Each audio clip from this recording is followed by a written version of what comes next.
ॐ शन्नो मित्रः शं वरुणः शन्नो भवत्वर्यमा शन्न इन्द्रो बृहस्पतिः शन्नो विष्णुरुक्रमः नमो ब्रह्मणे नमस्ते वायो त्वमेव प्रत्यक्षं ब्रह्मासि त्वमेव प्रत्यक्षं ब्रह्म वदिष्यामि ऋतं वदिष्यामि सत्यं वदिष्यामि तन्मामवतु तद्वक्तारमवतु अवतु माम् अवतु वक्तारम् ॐ शान्ति शान्ति शान्तिः सहना भवतु सहनौ भुनक्तु सह वीर्यङ्करवावहै तेजस्विनावधीतमस्तु मा विद्विषावहै ॐ शान्ति शान्ति शान्तिः यश्छन्दसां वृषभो विश्वरूपः छन्दोभ्योऽध्यमृतात् सम्बभूव समेन्द्रो मेधया स्पृणोतु अमृतस्य देवधारणो भूयासं शरीरं मे विचर्षणं जिह्वा मे मधुमत्तमा कर्णाभ्यां भूरिविश्रुवं ब्रह्मणः कोशोऽसि मेधया पिहितः श्रुतं मे गोपाय ॐ शान्ति शान्ति शान्तिः अहं वृक्षस्य रेरिवा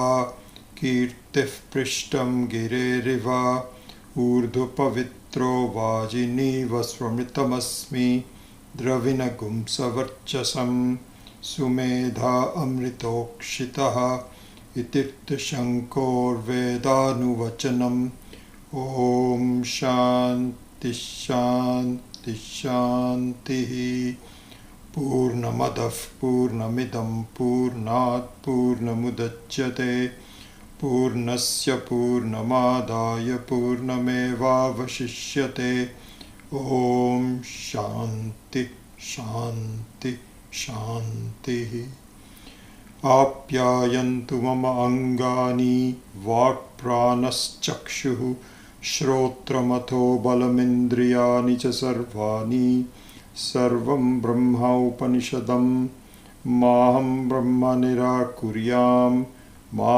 ब्रह्म निराकरोत् अनिराकरणमस्तु अनिराकरणं मे अस्तु तदात्मनि निरतेय उपनिषत्सु धर्मा ते मयि सन्तु ॐ शान्ति शान्ति शान्तिः वाङ् मे मनसि प्रतिष्ठिता मनो मे वाचि प्रतिष्ठितम् आविराविर्म एधि वेदस्य मानि ईस्थः श्रुतं मे मा प्रहासीः अनेनाधितेन अहोरात्रान् सन्दधामि ऋतं वदिष्यामि सत्यं वदिष्यामि तन्मामवतु तद्वक्तारमवतु अवतु मामवतु वक्तारमवतु वक्तारम् ॐ शान्ति शान्ति शान्तिः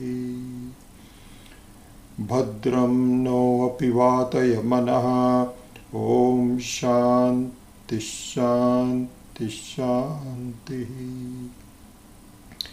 भद्रं कर्णेभिः शृणुयाम देवाः भद्रं पश्येम अक्षभिर्यजत्राः स्थिरैरङ्गैस्तुष्टुवागुंसस्तनूभिः व्यशेम देवहितं यदायुः स्वस्ति न इन्द्रो वृद्धश्रवाः स्वस्ति नः पूषा विश्ववेदाः स्वस्ति नस्तार्क्ष्यो अरिष्टनेमिः स्वस्ति नो बृहस्पतिर्दधातु ॐ शान्ति शान्ति शान्तिः Yo brahmanam vidadhati purvam yo vai vedamscha prahinoti tasmai tagumhadevamatma buddhi prakasham mumukshurvai sharanamaham prapadye. Om Shanti Shanti Shanti. Shruti Smriti Purananam Alayam Karunalayam Namami Bhagavatpadam Shankaram Padam Shankaram Loka Shankaram Shankaracharyam Keshavam Badarayanam Sutra Bhashya Kritau Vande Bhagavantau Punah Punaha Narayanam Padma Bhuvam Vasishtam Shaktim Cha Tatputra Parasharam Cha Vyasam Shukam Gaudapadam Mahantam Govinda Yogindra Mathasya Shishyam Shri Shankaracharya Mathasya Padma Padam Cha Hastamalakam Cha Shishyam Tam Tautakam Vartikakaramanyaan Satsmat Gurun Santato Manatosmi. Om Vishwam Dirpana Dishyamana Nagari Tulyam Nijantargatam Pashyanatmani Mayaya Bahirivot Bhutam Yatha Nidraya Yat Sakshat Kurute Prabodha Samaye Swatmanamevadvayam Tasmai Shri Guru Murtaye Namaidam Shri Dakshina Murtaye. Bijasyantarivānkuro Jagadidam Prang Nirvikalpam Punaha Maya Kalpita Desha Kala Kalana Vaichitrya Chitrikritam Maya Viva Vijrambhayatyapi Maha Yogi Vayasvechaya Tasmai Shri Guru Murtaye Namaidam Shri Dakshina Murtaye. Yasyaiva Spuranam Sadatmakam Asatkalparthakam Bhasate Sakshat Tattvamasiti Veda Vachasa Yo Bodhayatyashritan Yat Sakshat Karanat Bhavena Punaravrittir Bhavambho Nidhau Tasmai Shri Guru Murtaye Namaidam Shri Dakshina Murtaye. Nana Chidraghatodara Sthita Mahadipa Prabhavaswaram Jnanam Yasya Tu Chakshuradhikarana Dvara Bahispandate Janamiti Tameva Bhantam Anubhati Etat Samastam Jagat Tasmai Shri Guru Murtaye Namaidam Shri Dakshina Murtaye. Deham pranamapi indriyanapi chalam buddhim cha shunyam viduhu stri balanda jadopamas tvamiti bhranta bhrisham vadinaha maya shakti vilasa kalpita mahavyamoha samharine tasmai Shri Guru Murtaye Namaidam Shri Dakshina Murtaye.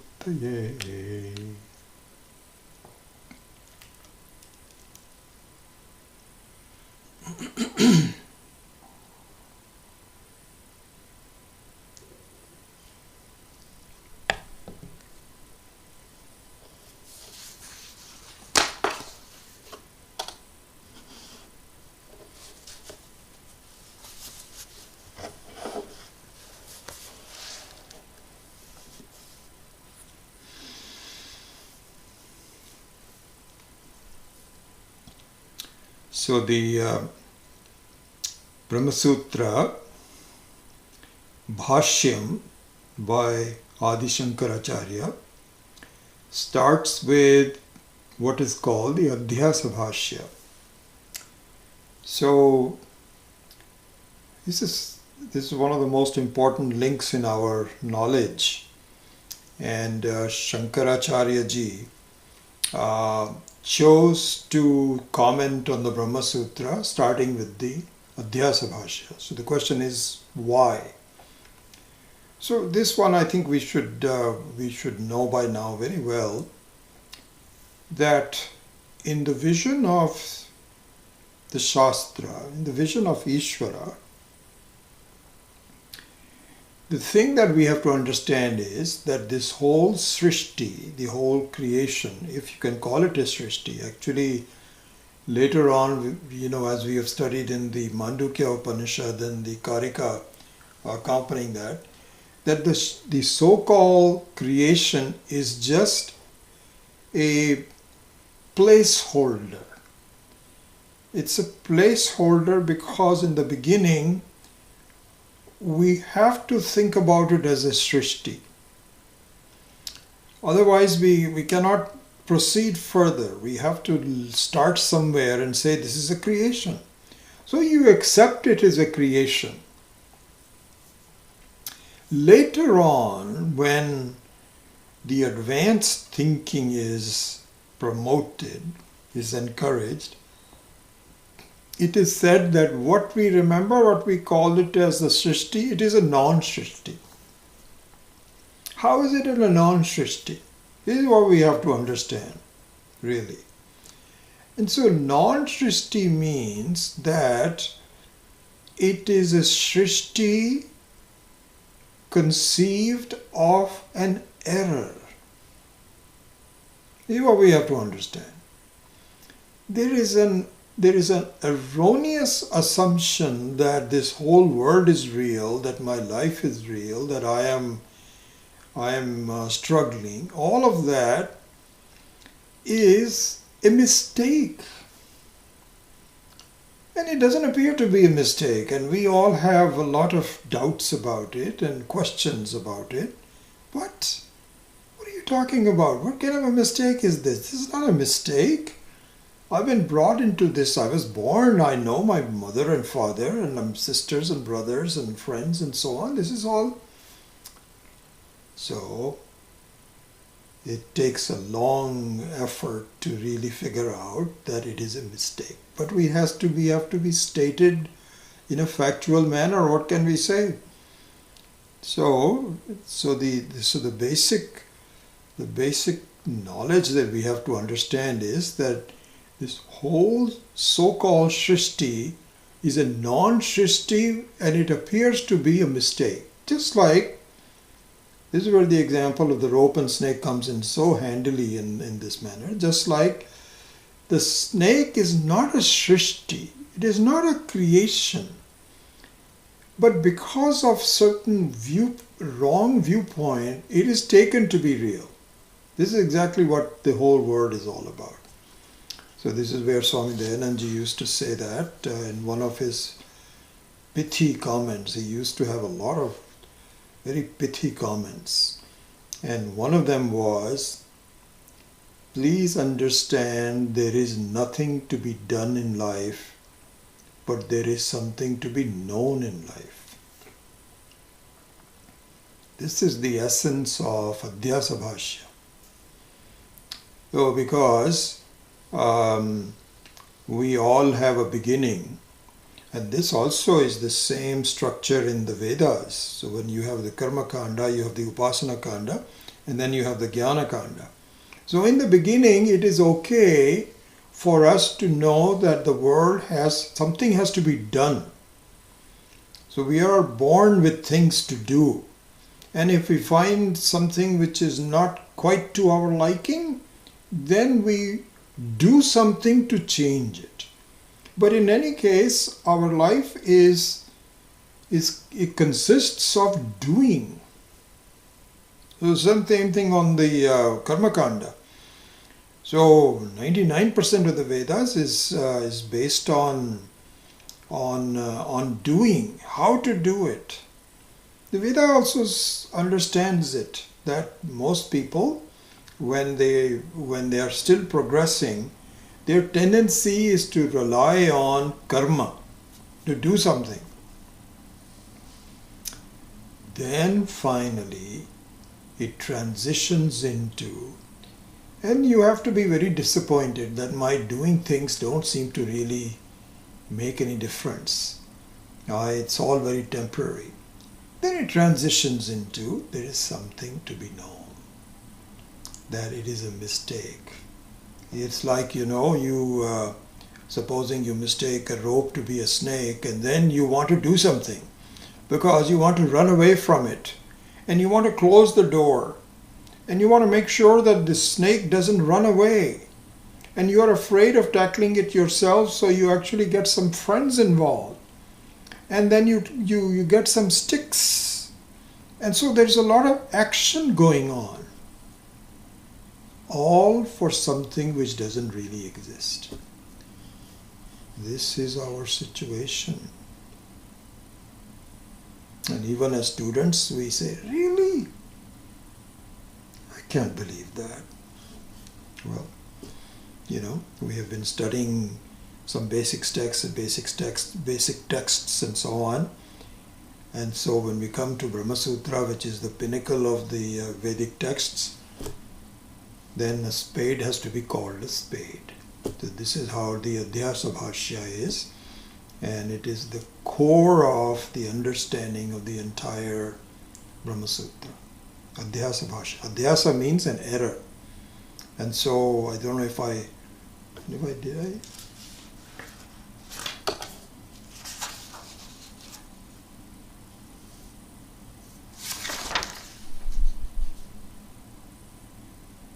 No, I guess I didn't say that. But anyway, so you have, so there are 3 steps involved. So one is the ajnanam, a false knowledge or no knowledge, ajnanam. False knowledge is better. Then comes adhyasa, error, and from there is samsara is born. So this is a 3-way loop that happens. So ajnanam here means, I think we'll study this more, but very briefly, if it is simply a hiding of something, then it's not a problem. So if, for example, as it is said in the Shastra, that if you look at a rope in total darkness, it doesn't cause a problem because you don't have an error. But if there is some partial knowledge, not full knowledge, then the avaranam, hiding, turns into vikshepa, which is erroneous projection. And the erroneous projection is more difficult to tackle because you have already concluded there is something else going on. So when we look at the world and how orderly it all seems, it looks like it must be real. So that adhyasa born out of ajnanam is more difficult to erase because you've already made up your mind, and for you to turn it around requires more work on the part of the teacher. And of course, from the adhyasa, the 3rd step is samsara. Samsara means that you have now concluded. This is what my life is all about. I've got problems, and let me just leave it to me. And there's nothing else that I can do. And then you take the help of Ishvara and say, please help me, but just make my life a little bit better. This is samsara. And here the Shastra comes in and says, wait. None of this cycle, ajnanam, adhyasa, samsara, is really necessary. You tackle ajnanam. In other words, closing the door on the snake and all of that is not necessary. All you've got to do, in fact, there, you have to open the door and go look at where what you thought the snake was. And so this is all about the adhyasa. So here, now we can make progress. Some more revision from last time. So, now we tackle, so one other thing, as we progress further and we look at the process where objections to our basis thesis, which is that life, the way we take our life to be, there is an error involved. This is what we have to keep in mind. There is some mix-up in my mind which is creating all my problems. This is what we have to keep in mind. And so this is being challenged by people. And they say, people means different viewpoints. They say, no, how can this be an error? You don't go in that path, error and so on and so forth. So in this context of admitting the Purva Paksha, which is a question and sometimes an objection, we are not interested in getting better of the Purva Paksha.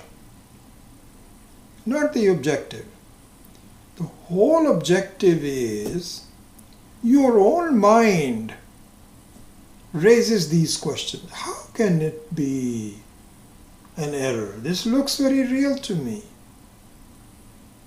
So the entire topic of tackling a Purva Paksha with a Siddhanta is all meant for your own purification of the mind. Nothing but less. It is not a competition with somebody else that you feel, I won, they lost. Nothing like that. It is to clarify and to purify your own thinking. And so there, our objections, this is true for all of the texts in Vedanta, Bhagavad Gita also, and all the Upanishads. All the doubts are embedded in it. You don't have to do anything. It raises its own doubts and answers it. So here, one basic premise, which is an important thing, we should really understand this as we go forward, is the distinction between Laukika Anumanam. Laukika Anumanam means the inference which is worldly, which is present in my experience of the world. This is what it's called. So loka means experience. Lokyate anubhuyate iti lokaha. So laukika anumanam means the experiential inference. So there is an experiential inference called laukika anumanam, and then there is a shastrika anumanam, which means our shastra is telling us something and we have to follow the logic of the shastra. So these two have to be compared and contrasted. So this is how we proceed further on this. So take a look at this. Take a look at the Laukika Anumana. The Laukika Anumana means experiential inference. What does it depend on? It depends on data.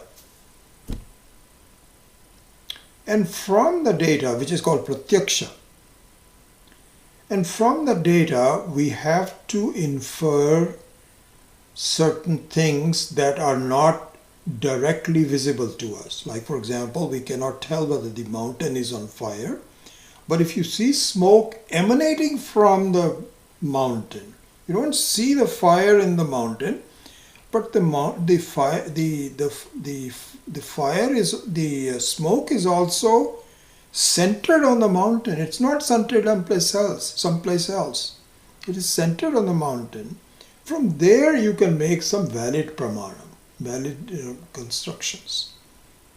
And so here, now this is number one. So it means that it must be data. Data must be there. Second thing is, there must be consistency, repeatability, reasonable certainty, systematic inquiry. So now we can expand this to the virus that we are all beset with, the COVID virus. So now there is some data. The data is that there seems to be something around which can be communicated. Now I think the general thinking is that it was really animal based, based in the towns of China, where so the animal viruses crossed over to the human virus. This is what the general thinking is now. So it is something brand new to the humanity, and it was generated by eating some stuff. The Chinese are very fond of doing that. And so that's how it transmitted, and from there on it just can be transmitted from one human to the other. And now this is data, and now we have to figure out, are you sure? Can it be repeated? Is it with reasonable certainty? And from there you analyze the constituents of the virus, and you come up with an antivirus for this. All of this is an inference based on data. This is the scientific thing. So this is the Laukika Anumana. Now let's go into Shastrika Anumanam. The Shastrika Anumanam, the methodology remains the same. What is the methodology? You have to base your entire thinking on data.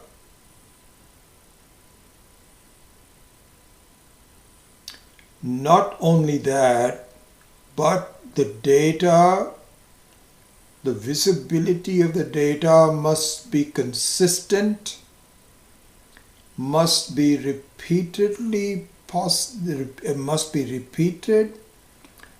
it must have reasonable certainty, and it must lend to systematic inquiry. All of that is similar to the Laukika Anumana. There is no difference. Because that is how the inference is, something that you cannot see directly, but it must be repeatable. That's what science is all about. And Shastra, in fact, is even more than the science. How? Let us look at it. Because in the Laukika Anumanam, there can be exceptions. And so in the world, so this is an important thing to see, because the definition of the word Maya as anirvachaniya. So one of the characteristics of the word Maya is anirvachaniya. We have talked about this in other classes, but in this context, let me repeat it. So anirvachaniya means it cannot be definitively defined. No. And here I think Swami Maheshananji's detailed explanation of this has been very helpful to me personally. What he has said is that in the world, nothing works 100% of the time.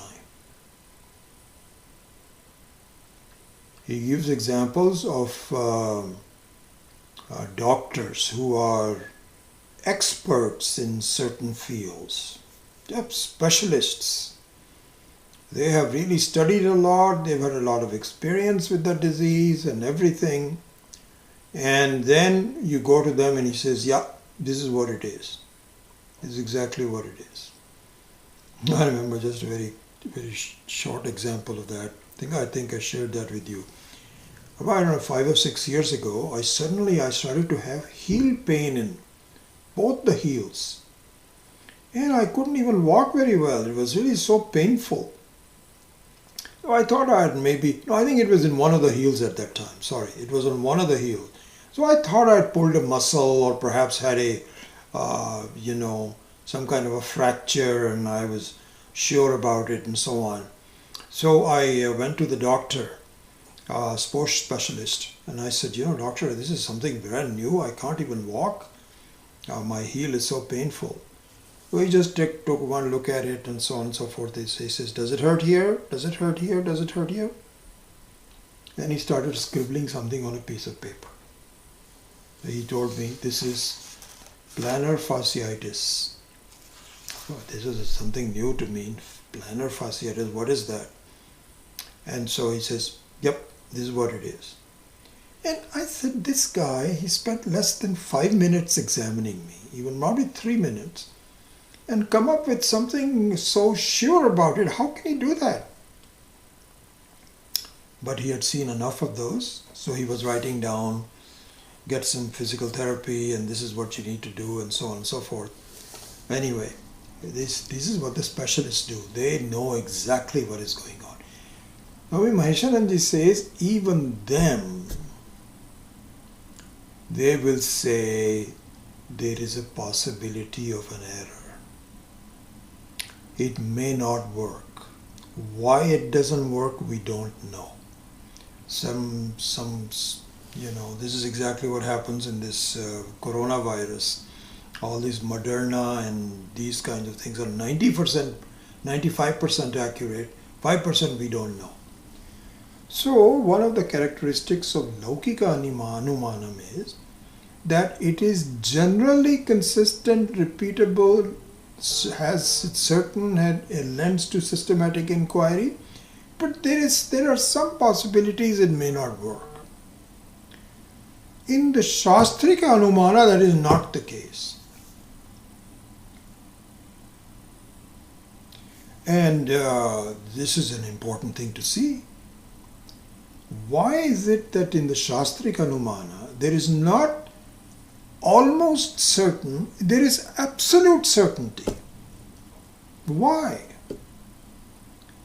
The reason is the Atma, that which is the very subject of our enquiry, is not based on parts, it's partless. It's a single entity.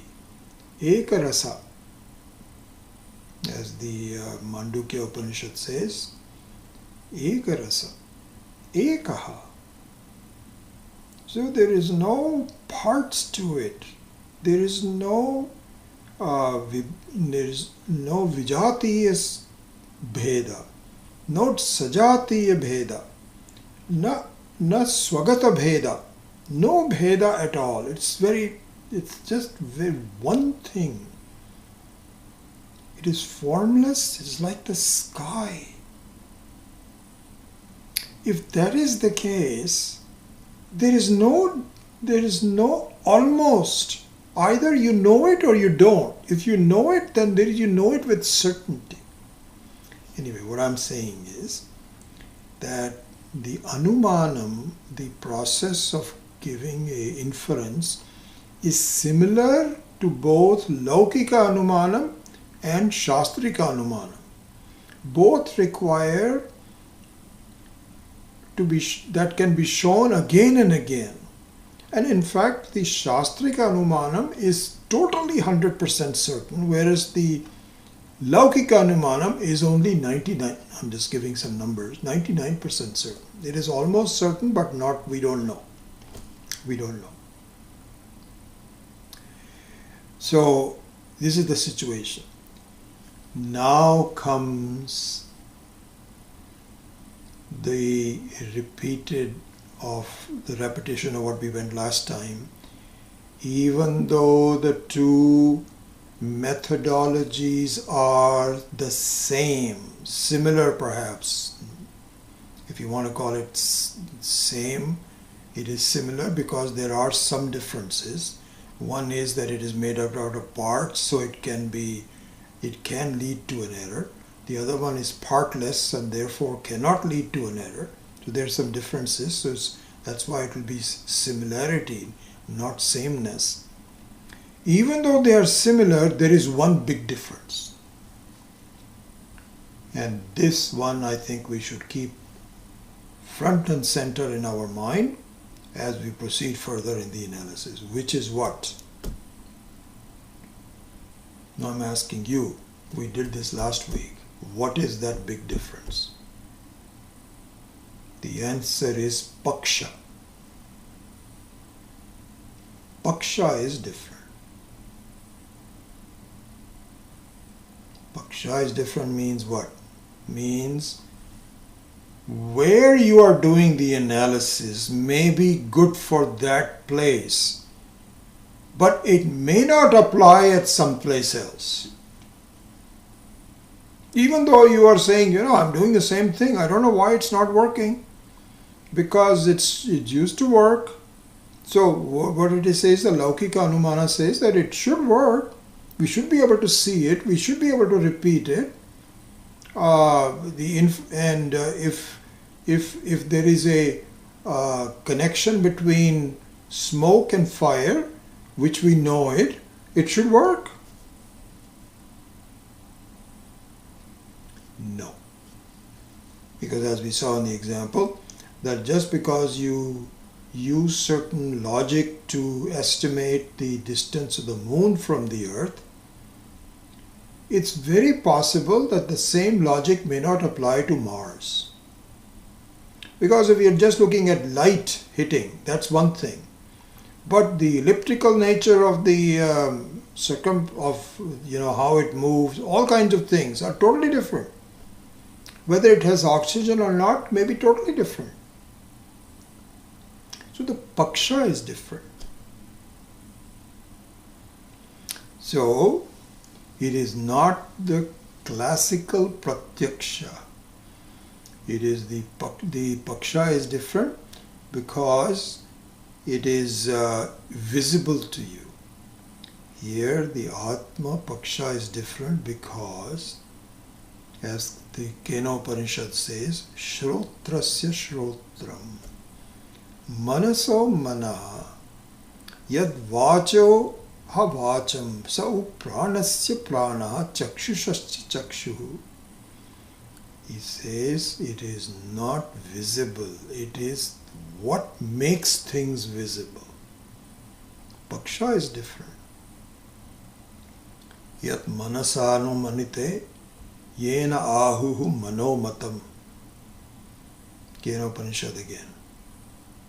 Adrishyam, as we saw last time. Asparsham. Paksha is different, completely different. And it's interesting, in the Shastra you hear both types of sentences. One he says, Yat manasana manute. One that cannot be seen by the mind. Because the paksha is different.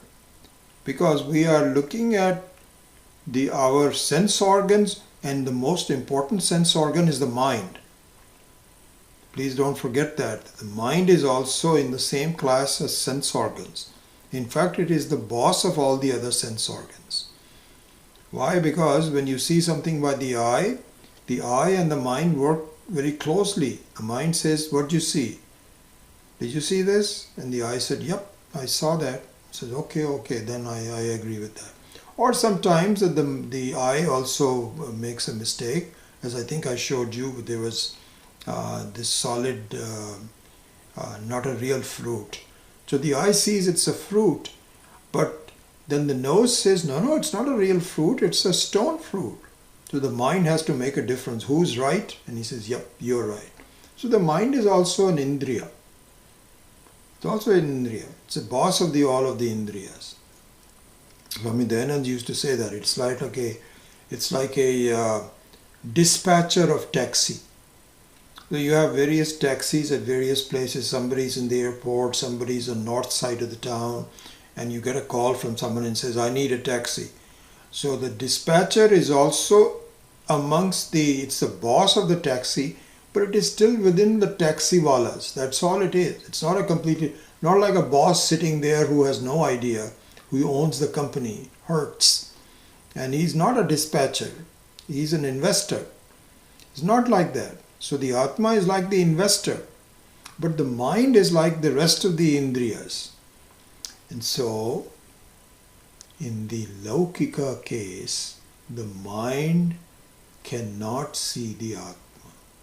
You cannot cognize the Atma. This is what the Shastra itself says. Yat manasana, I keep saying manusa, not manusa. Yat manasana manute, yena ahuhu manomatam. You cannot see it by the mind. Later on, in some other place, the Shastra says just the opposite. It says, Manasa eva anudrashtavyam. How can I see the Atma? By the mind. Hey, a minute ago you said it cannot be seen by the mind. And a little bit later you said it can only be seen by the mind. What is this? Be consistent. So, here, this is a slight side topic before we go back into the analysis of the Brahma Sutra. And this is an important side topic though. So what it is said is, to reconcile these two seeming inconsistencies, manasana manute and manasa eva anudrashtavyam, it says, please understand that in ashuddha mind, a non-purified mind cannot see it. And a shuddha mind, a purified mind, can see it. This is repeated in very, very Upanishads. There is a Upanishad called Maitrayini Upanishad. And this is also quoted in the Panchadashi in the 11th chapter, 160, verse number 116. Word for word, he borrows it from Maitrayini.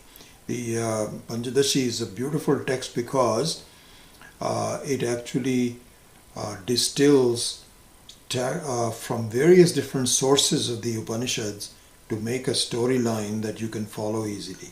So here, this verse says, Manohi dvividham proktam shuddham va ashuddham evacha ashuddha kama samparkat shuddham karma vivarjitam. Manohi dvividham proktam. There are two kinds of minds. Shuddham cha ashuddham cha. Clear. Ashuddham kama samparkat. What does it mean by ashuddham? Means that it is so riddled with desires concerning the world that it is considered to be a dirty mind. Not the dirty the way we look at it, from a sexual standpoint or anything like that. Dirty mind here means which is not capable of reflecting the Atma. Like a dirty mirror where you cannot, even though you're looking at your reflection, you cannot see yourself. This is called Nashuddham Manaha. Shuddha Manaha though,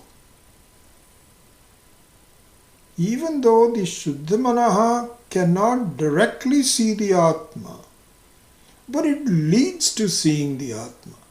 We actually went through this, those of you that are attending the Purusha Suktam class on Tuesday night, we talked about these three kinds of thieves that steal away your knowledge, your samagri, your wealth.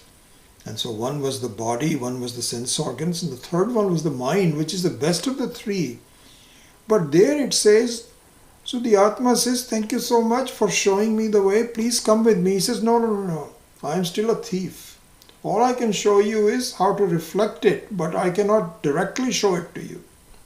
I cannot come to the village with you. So same thought here also.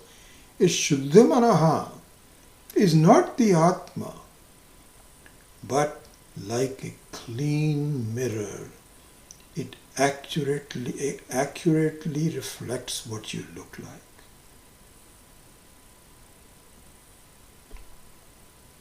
And from there you can visualize. Even though you cannot see your own face directly, you can tell exactly who you are. So anyway, this is the dichotomy between the two different kind of minds that bridges this inconsistency. Manasana manute, manasa eva anudrashtavyam. Beautiful. We must understand this. Okay. And so, and in fact, one other thing Swami Maheshananji pointed out, this is a reference in Shankara Bhashya of Gita, in the Bhashya on the second chapter, verse number 21, the Shankaraji says, Shastra Acharya Upadesha Shama Damadi Samskritam Manaha Atma Darshane Karanam.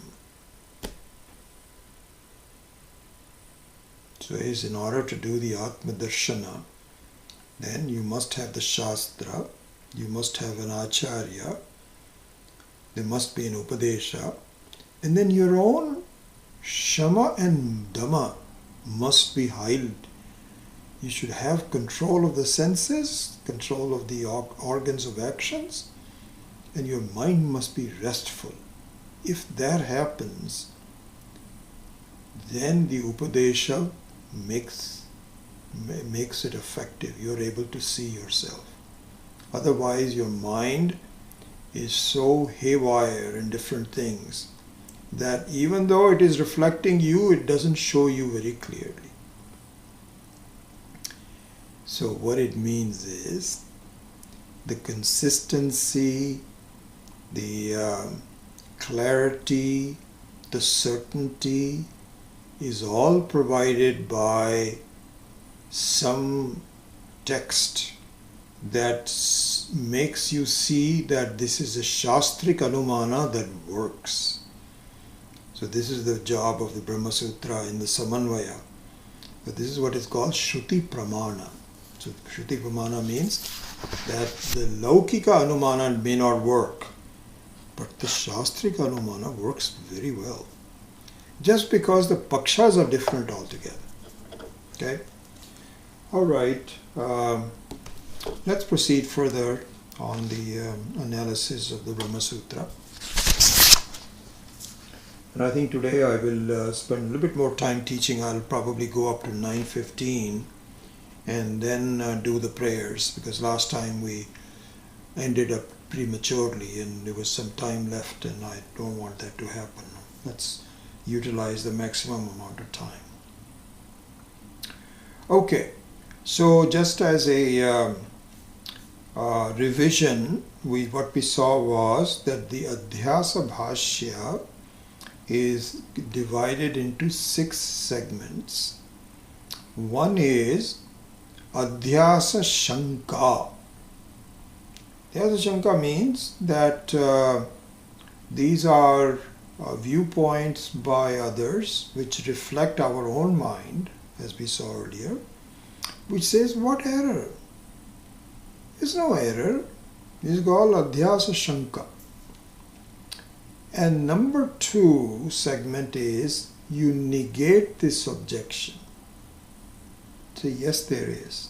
Please trust me. I know what I'm doing. I know what I'm saying.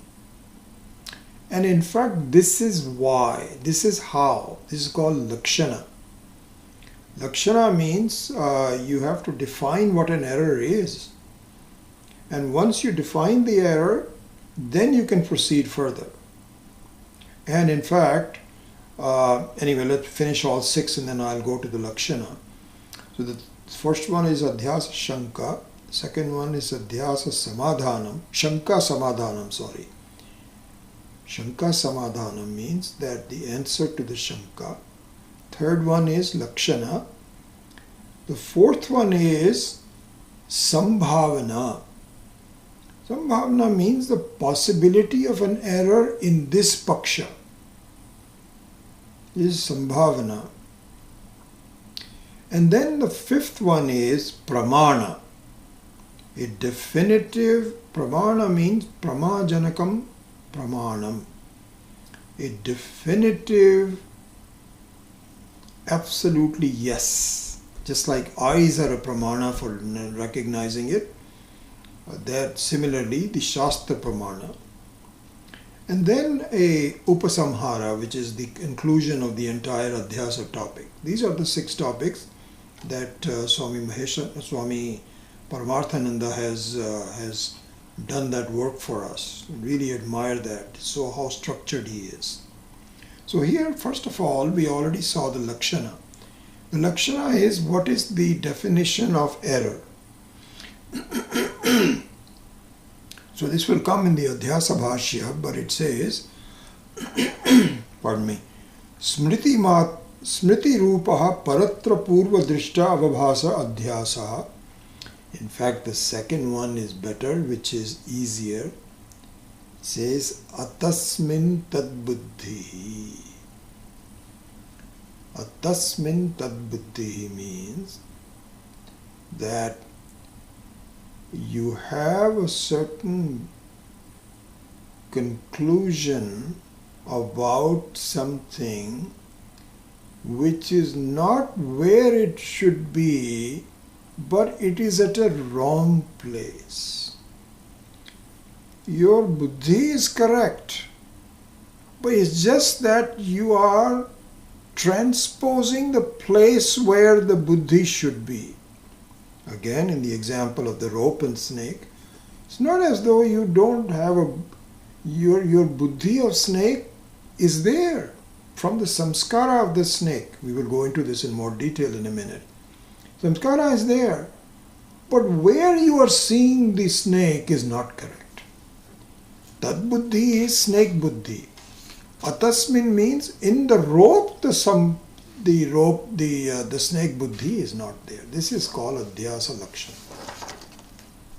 And there's another third definition, which is Satya Anrita Mithuni Karanam. This also comes in the Bhashya. We will look at it later on. Mixing up of two things.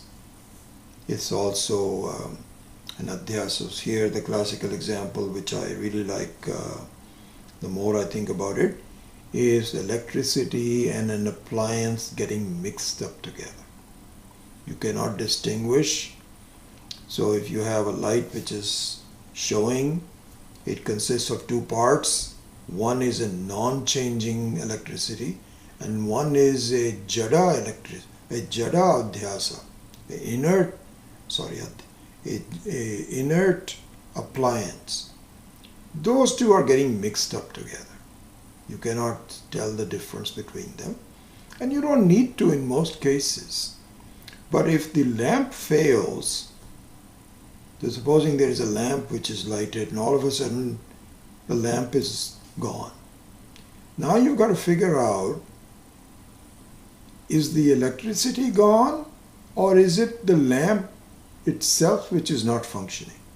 So there the inquiry, at first you were happy with the combination of electricity and appliance, but now if there is a problem you have to figure out what is what.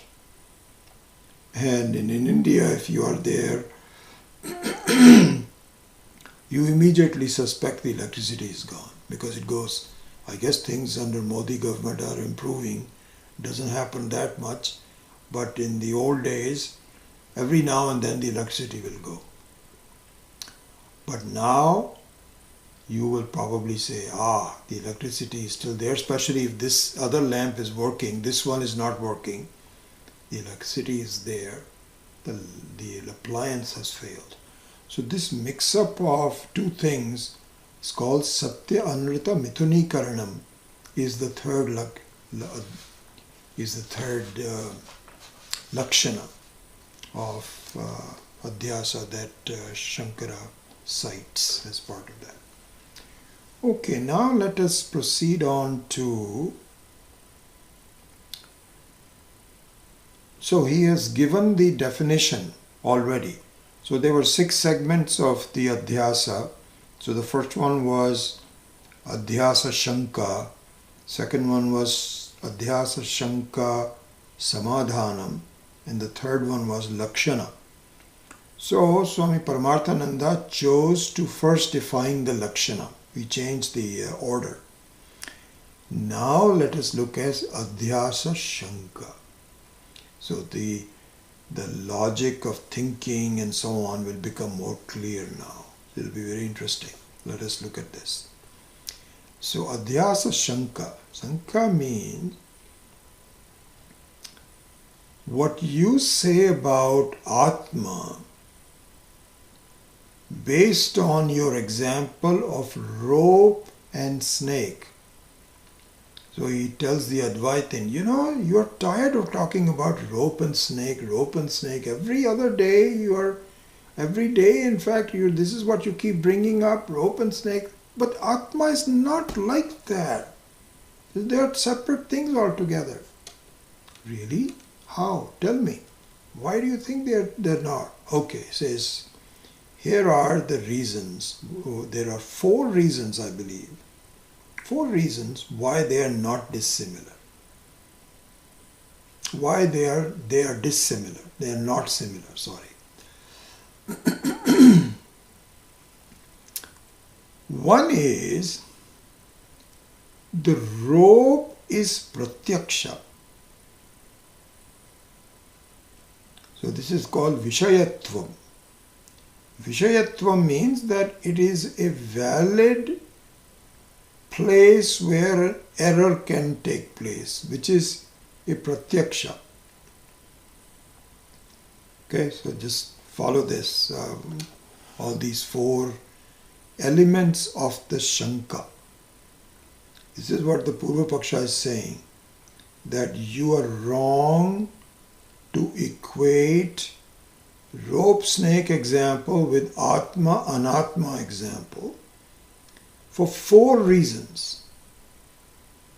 One is that the rope is seen by you. So remember, this is Anumanam. Anumanam is based on pratyaksha. It is based on data. So he's doing the Laukika Anumanam analysis. So he says that, listen, the rope can be seen as a data. Okay? It's called Vishayatvam.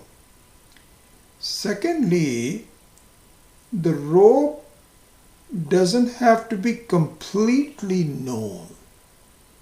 So he says that in the example, you're right. The rope was not definitively known. Because if you have enough light to show the rope, then it is not Ajñātatvam. But here you have some doubt. This is called Ajñātatvam. So the first one is Vishayatvam. The second one is Ajñātatvam. The third one is Sadrishyam.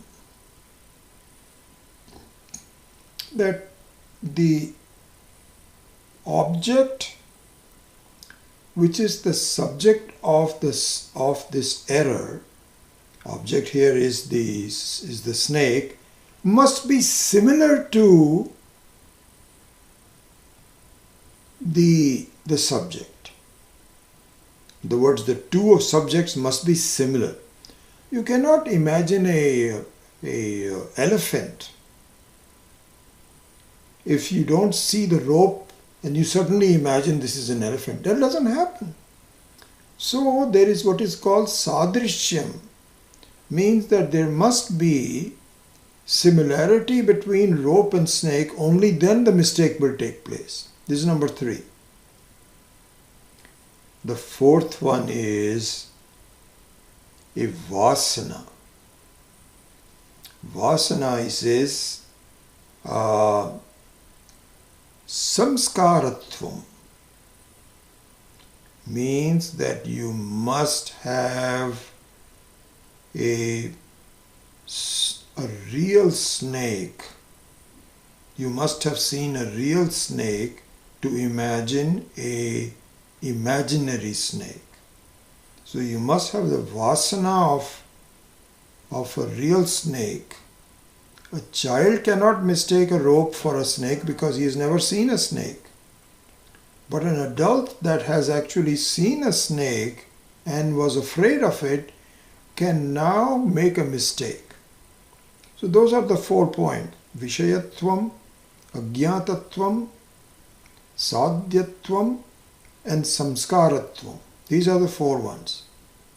And he says, based on that, here is where you fail. You cannot apply that example to the Atma. Number 1, Atma is not an object. So, apratyaksham, avvishayatvam. Number 2, in the case of the Atma, don't you say it is Swayambhu and it is Swayam Prakasha. He says there is nothing else that you need to do. Atma is just complete in itself, and just like in the Dakshinamurti Stotram also it says, Jnanam tu, you see, so Nana Chidra Gato Dirastata Mahadeepa Prabhavaswaram. It was always lighted and it never goes away. Don't you say that? You say that it is very well known. Very well known because it is self-evident. So you fail number 3 also, because in the you fail number 2, sorry. You fail number 2 because number 2 was Ajñātatvam, that there is some doubt. But here you have the Atma which is very well known. So you cannot, that doesn't apply. Now the number 3 is Sadhyatvam. Similarity. There is no similarity. You yourself say Atma is Atma, which is unchanging. Anatma is always changing, it is limited. One is electricity, the other one is, you yourself say all of this. One is electricity, the other one is an appliance. The two, these are totally different things. It's not like the snake and the rope, they're almost the same. So there is no sadhyatvam. And the 4th one is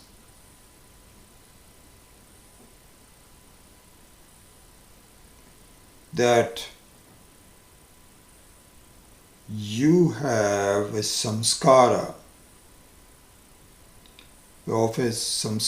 from based on a real anatma, and you yourself say there is no real anatma, so you cannot have samskara about anatma. So you fail on all 4 of them. So don't keep on repeating rope and snake, because it is inapplicable to the Atma and Anatma. This is what is called Adhyasa Shanka. So he makes a case and he says, okay, and this is what the Brahma Sutra is going to be all about. As we have mentioned, it's like the spiritual Supreme Court, where each of the lawyers are given full autonomy to state their case, and they are very convincing. So when you look at these 4, you say, you're right. If you have this feeling, then we've done a good job. You should have this conclusion, my God, you're absolutely correct. What was that? I heard that joke the other day somewhere was telling me that a husband and wife went to a judge and said,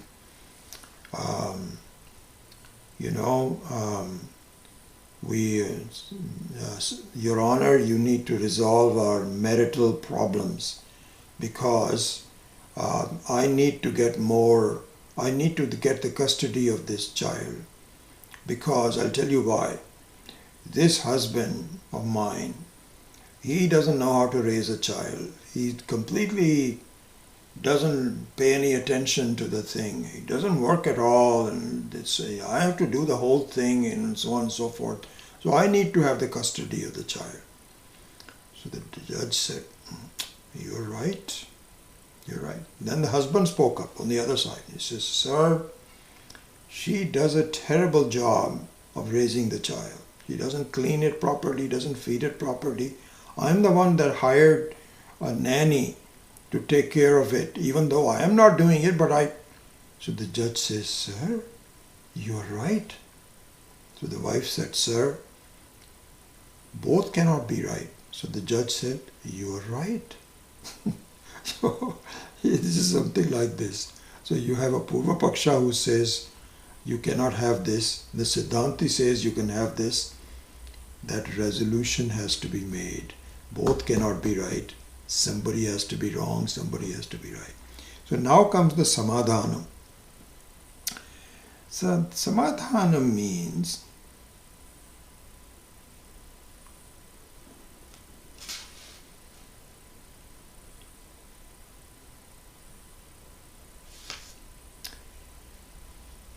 pratyakshatvam, vishayatvam. Right? You say that Atma is not a something that you can see, so this example doesn't apply. This objection doesn't apply because the Atma is, even though it is not seen.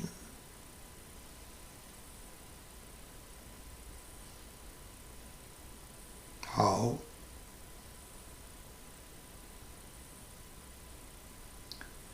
When you go to a doctor, you never, the doctor opens the door, the nurse says, please state your name, date of birth, all of those kinds of things. Then he says, why are you here? What is the problem? Supposing you tell the nurse before the doctor comes in and says, I want to know if I am. The nurse will say, what? Did I hear you? Something is wrong with my ears. Sorry, I've got, you have a mask on and I also have a mask on and I'm getting old. Say that one more time. Clearly, why do you want to see the doctor? He says, I want to see the doctor to make sure that I am. I'm alive, even you can say. So the nurse says, oh my God, he has come to the wrong place. He needs to go to a mental hospital. She doesn't even call the doctor. She calls some administrator and says, please escort this guy to someplace else. So here, the first Shanka Samadhanam is, even though I don't see myself, is there any doubt that you are? Swami Dayananda used to say that. He says, there is no doubt that you are and that you are conscious. The doubt you have is, what are you? How are you? But the fact that you are is not in doubt. So therefore, the Samadhanam for the first Shanka is, even though I don't see myself as an object, as I can see the rope, this is another way of saying I am. So as a subject to the doubt, I am is still valid, even though not the way you are postulating it to be. This is the Samadhanam.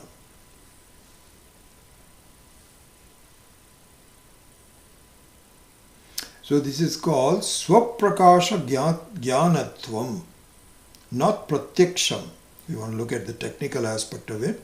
Swaprakasha Jnanatvam means it is already known. I am. Now, the Samadhanam for the second Shanka is,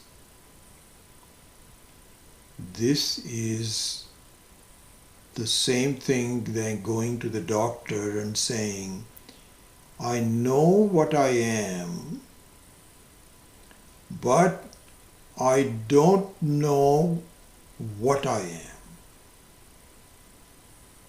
I don't know what's inside of me. I don't know if this disease is me or is it outside of me. How long will it be? All those kinds of, if you talk to this nurse about that, then she'll say, phew, now I understand it. If you just leave it to saying, am I there or not, she would walk out. But if you say, I'm sick, and I'm not sure if I'm sick or not, then it's a different thing altogether.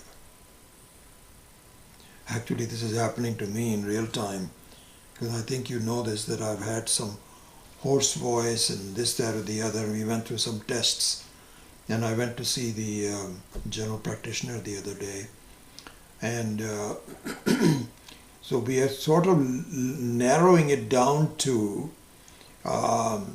most probably it is allergies, and so we are working on it. I'm trying to get some sprays for the nose and also some Zyrtec, and it's not better yet, but I think I'm hopeful that we have found out what it is. So I can go to him and then say, Doctor, there's something going on with me, but I'm not sure, is it natural or is it unnatural? All those kinds of things. Anyway, so the number 2 objection also is also not valid. Ajñātatvam. Ajñātatvam means, this is also important to see. So the Purva Paksha says, you yourself say that you are Swaprakashaha and you are complete and so on and so forth. So how can it be Ajñātatvam?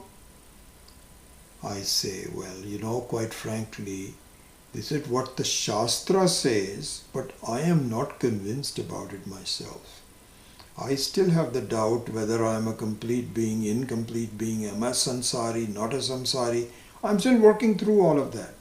So this is a valid thing that I don't know myself what I am. This is number 2.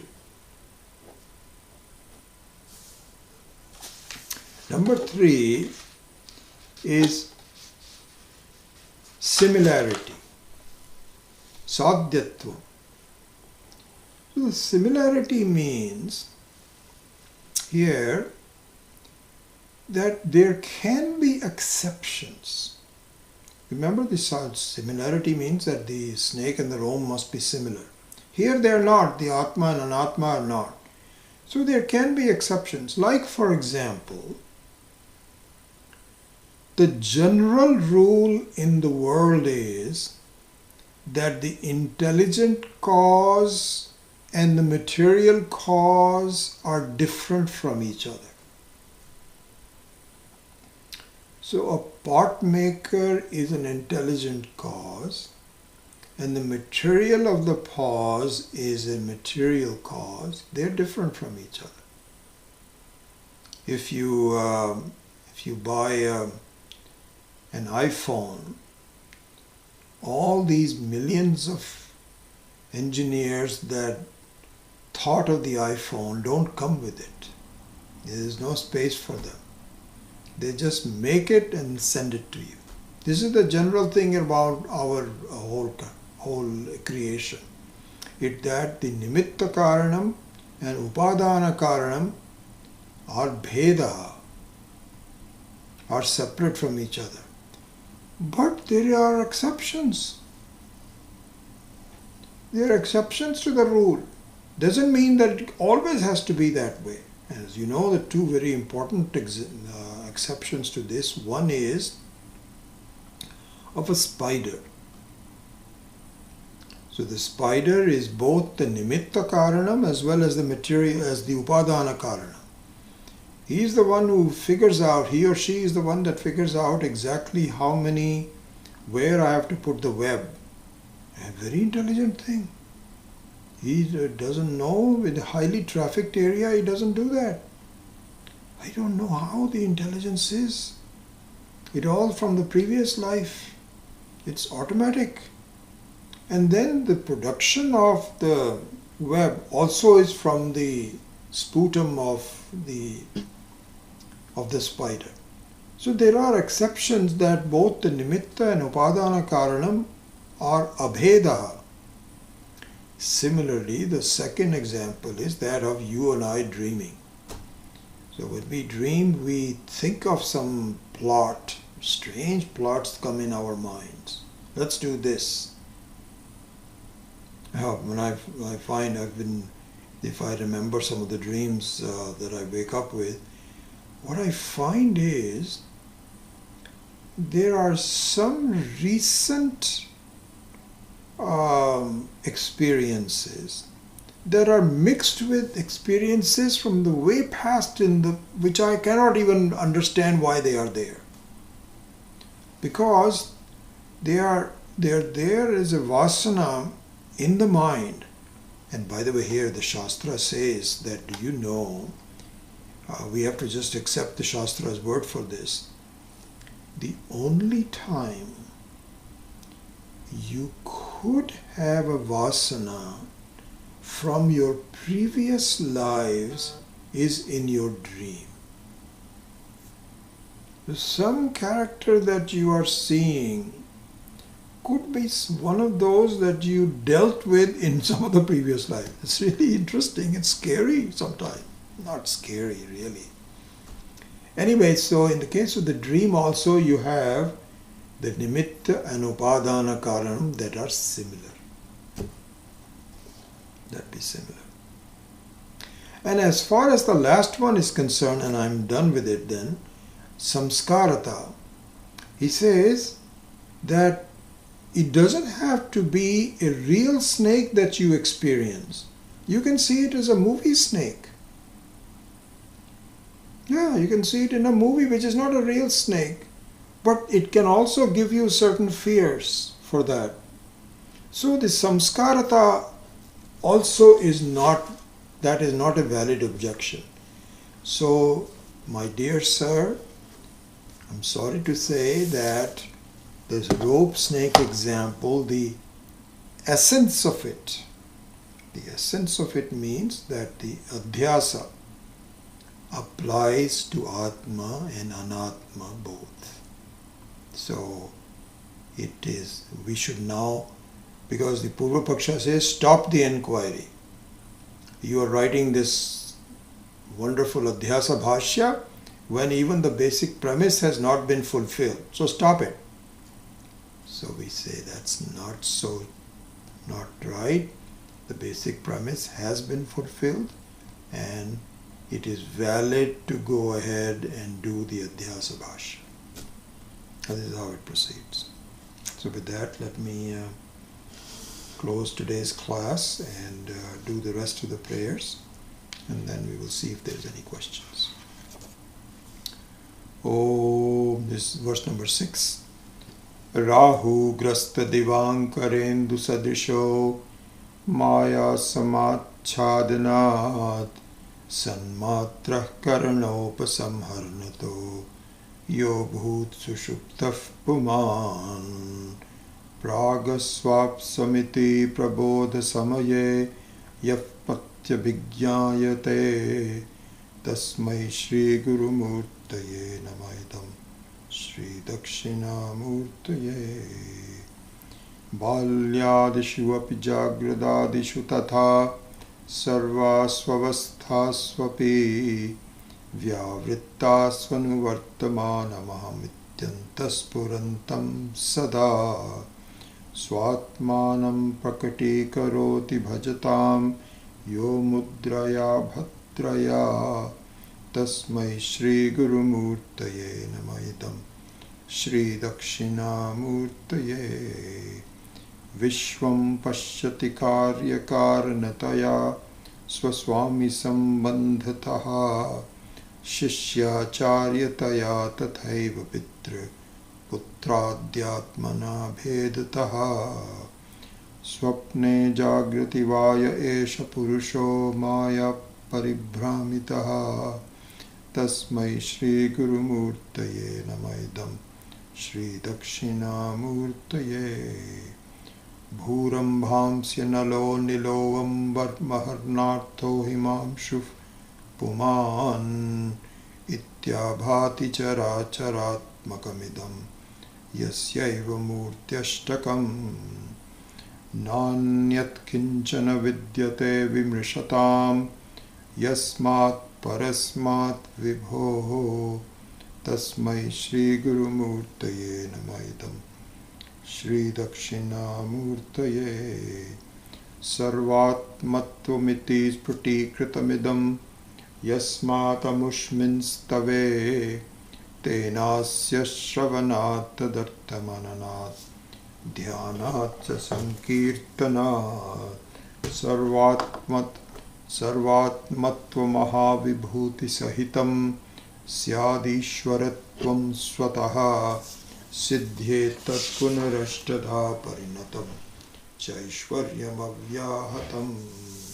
Om Ashubhani virachashthe tanoti shubhasantatim smriti matrena yat pumsam brahmatan mangalam param ati kalyana rupatvat nitya kalyana samshrayat smartranam varadatvat cha brahmatan mangalam viduhu omkaraschatha shabdascha dvavetau brahmanah pura kantham bhitva viniryatau tasman mangilikau vubhau om atha om atha om atha.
Thank you, Raj. I will look into that, the nasal rinses. I think others have also suggested it. I think it'll get better. I'm very confident of it. So nice of you to all be here. Some from distant places. Kirsten, as usual, from Italy. And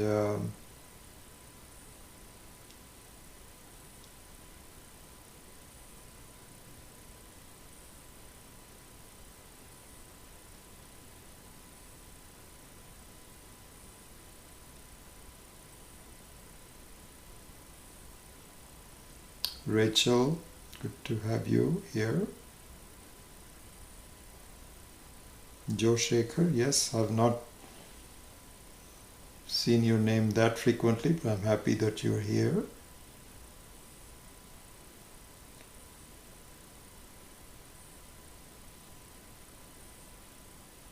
Punita Pandey from India, wonderful. Hope you're doing well. Hope you're all doing well. I don't see any other questions per se, but Vishwanath has Manohi Dvividam Proktam is also the verse number 1 of Amrita Bindu Upanishad. Not sure if exactly the same version of Panchadashi. Interesting. Yeah, I didn't know that. So yeah, it's a very important verse,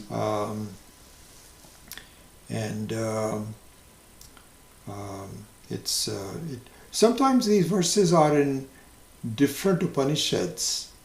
Same verse. There might be some small differences here and there, but Manohi Dvividam Proktam is there in at least a couple of places. Yes.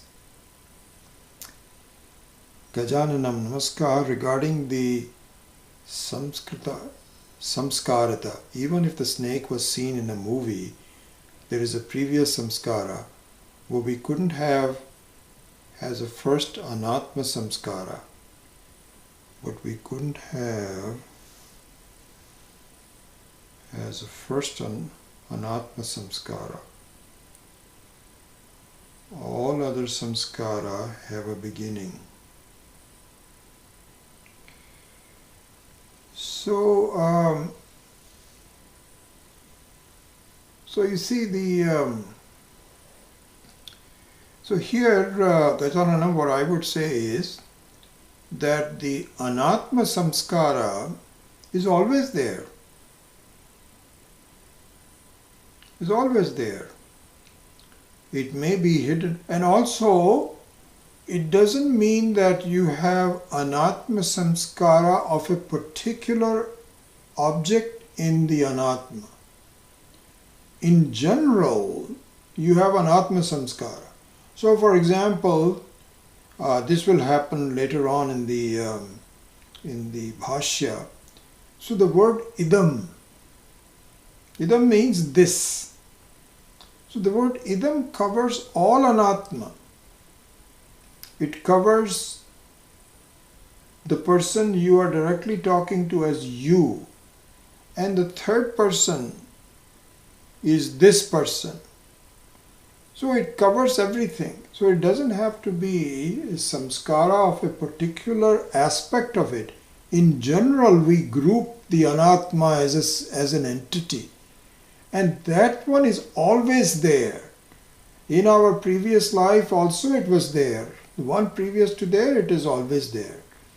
So yes, we can say that it has an experience. In fact, the moment the child is born, it has anatma samskara, because it opens the eyes and sees things, and he says, oh, what is this? Dhananand used to say that. He says, very interesting that when the child is born, it is engulfed in total ignorance. Total ignorance. It doesn't tell one thing from the other. Slowly the ignorance goes. Then the first ignorance goes is the familiar face of the mother. Then it sees maybe even that in the beginning, he says, who is this? And then you say there is a smile that is repeated. It's very pleasant. Good. I know someone who's... Then slowly the other things go, toys, milk, etc. And the Atma comes in the very end. First of all, you're removing all the ajnanas. Anyway, I'm just going on and on, but basically the anatma samskara is there in all cases, yeah. So it doesn't have to be it doesn't have to be an exception. Ravi Batina ji, how wonderful! Very nice to have you. Where are you? Are you in India?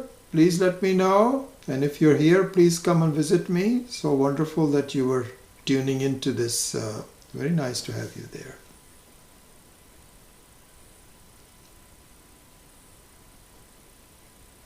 And Ganeshan, I don't see you here, but very nice to get your email yesterday and to have a reintroduction. I didn't know that you were the same person, so I'm very happy to get your email from last night. Also, I am guilty of not starting the Zoom classes. I will do so as soon as I learn how to manage the Zoom. I don't know how to do that yet, and I won't do it until I have a good handle on it. So I'm asking Raj to train me. He's trying to, but I haven't had enough time. Once we do that, probably once a quarter we will have a Zoom session. And I think the main reason why the Zoom session would be useful is so we can have a satsang question answer in more depth. This one is still, you're just giving me some basic ones, but I think to have a dialogue, to explore the question and answers would be more feasible in Zoom than in the YouTube. So with that, let me close the class and we'll hopefully see you next week. Om.